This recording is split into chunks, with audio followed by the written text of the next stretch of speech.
Permisi A, perkenalkan, nama saya Selamat dan rekan saya Fadil dan Andika. Saya izin mewawancarai terkait Masjid Nur Sungai. Permisi, nama A siapa? Nama saya Audi, kalau di sini biasanya sebut Audi. Asal dari mana? Asal dari asli. Ada beberapa hal yang ingin kami tanyakan.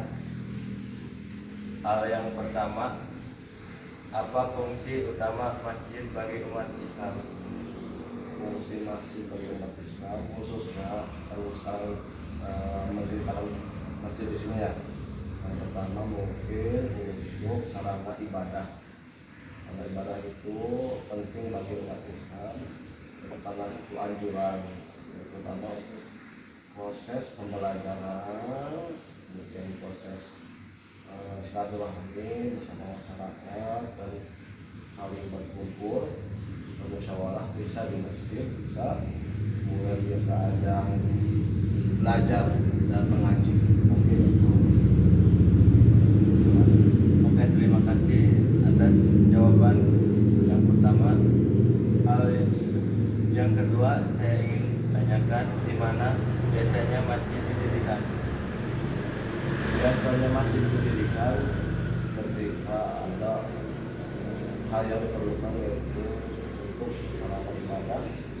Biasanya di kumpulan banyak orang, mungkin untuk menarik masyarakat.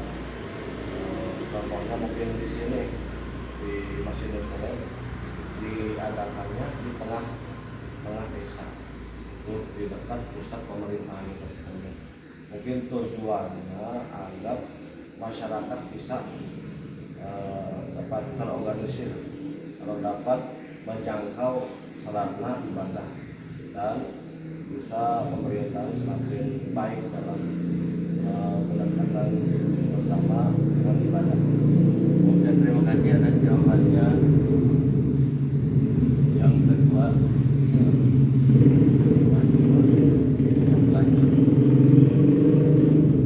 Pertanyaan yang ketiga,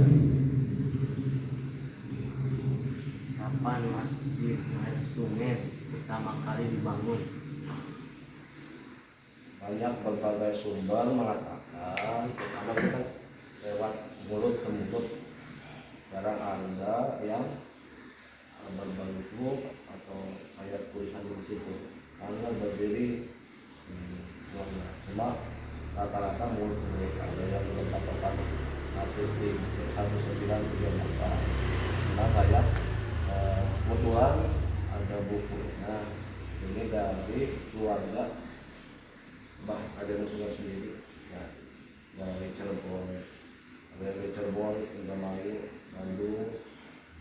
Kebetulan saya dikasih di sini diceritakan atau dituliskan pada tahun 1996 Kaden Sungai mendirikan masjid yang pertama di desa Ciblok, yang sekarang berdampingan dengan Balai Desa Ciblok, dan oleh masyarakat diberi nama Masjid Nur Sungai. Itu mungkin ada yang 1938. Nah, kalau saya dapat sumbernya 1936 gitu. Oke, lanjut. Pertanyaan keempat, siapa yang biasanya memimpin sholat di masjid? Untuk sholat di masjid biasanya ada orang-orang tertentu yang diamanatkan, mungkin yang bersedia untuk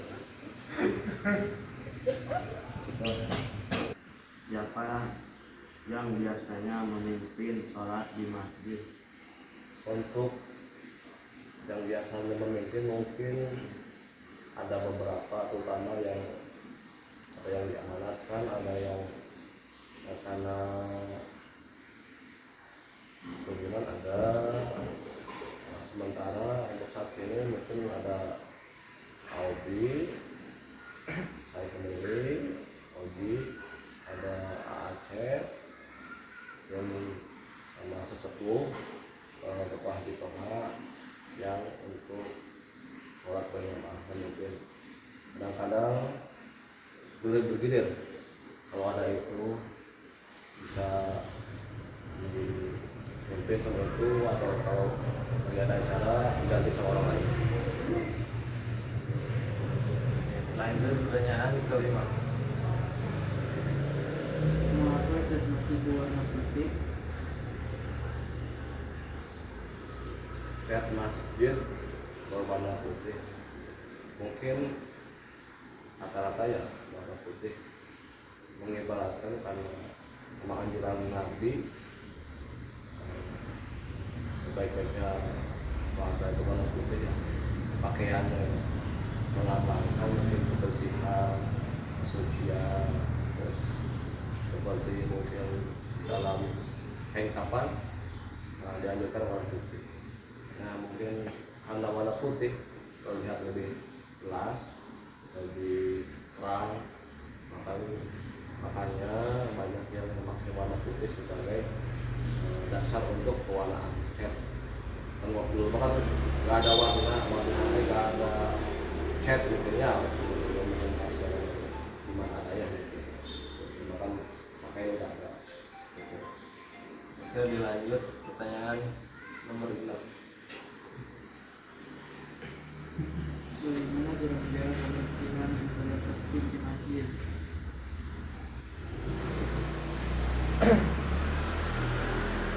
Bagaimana cara menjaga kebersihan dan tetap tertib di masjid? Mungkin sering-sering kita ketika anak kecil sering bermain, mungkin sering menasihati, terutama tidak terlalu keras tapi tidak terlalu lembut. Ada saatnya lemah lembut, ada saatnya keras. Kalau misalkan dikeraskan mungkin takut anak-anak lari. Kalau misalkan dilempetin takut anak-anak tidak sopan santun. Jadi tengah-tengah saja untuk menjaga kebersihan. Karena di sini ada yang suka membersihin masjid, mungkin bisa itu sama kebersihan masjid, atau misalkan ada potong royong untuk perbaikan masjid, bisa sama masyarakat biasanya gitu untuk perbaikan. Oke, terima kasih atas jawabannya. Sekian dari kami. Assalamualaikum warahmatullahi wabarakatuh. Waalaikumsalam.